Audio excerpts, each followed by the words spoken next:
Do you believe the $35.6 million renovation of Beachwood High School was a success? I'll start with Steve. Absolutely. Everything that was done has worked out beautifully. There's one shortcoming that I felt, and that was insulation in the roof of the new wing. I would have liked to see greater insulation, but it's up to code, it's up to standards. I still would have liked to see more for greater energy efficiency. But the building itself is fantastic. There's basically no surface that was untouched. I think that there was a shortcoming in the way it was marketed. Now, Josh and I weren't on the board when this was being planned, although I was attending board meetings for years as a resident and as a parent. I think that the impression was that everything was going to be done with that one issue. And if you look at the history of Beachwood High School, it was built in sections because you can never do a bond issue large enough to do the entire project at once. And so there were things that weren't done in this project. The athletic fields, the auditorium, the natatorium were not redone. And so those remain to be done. But if you look back at the history, we weren't told that those were going to be done. So everything that they said they would do, they've done, and it's a fantastic facility.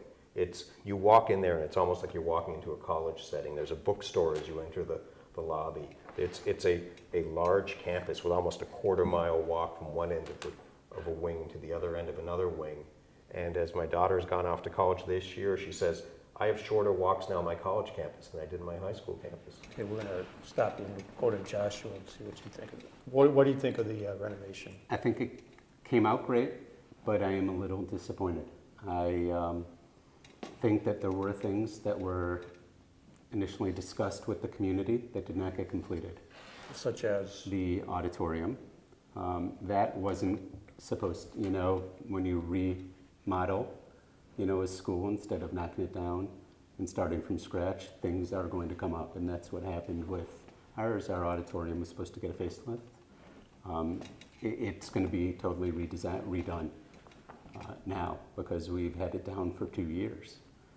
Also, there were supposed to be some minor improvements to our athletic facilities as well as the pool. And those are things that we haven't completed yet. So that's why I want to make sure I get back on the board for another 4 years so that we can complete those things, but also plan for the next phase, which is the other buildings or the consolidation. But it's a lot of work and a lot to put on our administration. And as a board, we need to work together to make sure that we are prepared, but we also do the job that we said we were going to do.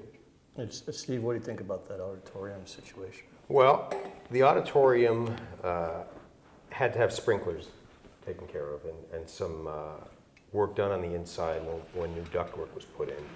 And so it was out of commission. We had the option 2 years ago, of doing a Band-Aid to the auditorium so it would be usable.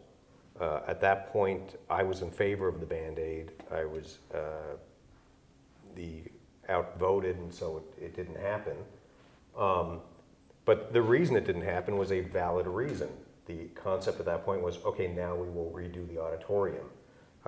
We've had plans drawn up for the auditorium. We hired a construction manager, had an architect draw up plans, went and had bids issued. The bids came in and we looked at them, and our administrative team looked at them and said, these bids are out of line. We're not spending this much money. We reject all of these bids, and we asked for a new round of bids. And so we haven't turned a shovel on the auditorium yet, nor have contracts been issued. But that's what fiscal responsibility is. That's saying, you know what, we're not just accepting whatever bid you give us. We're going to make you sharpen your pencils and come back to us with lower numbers.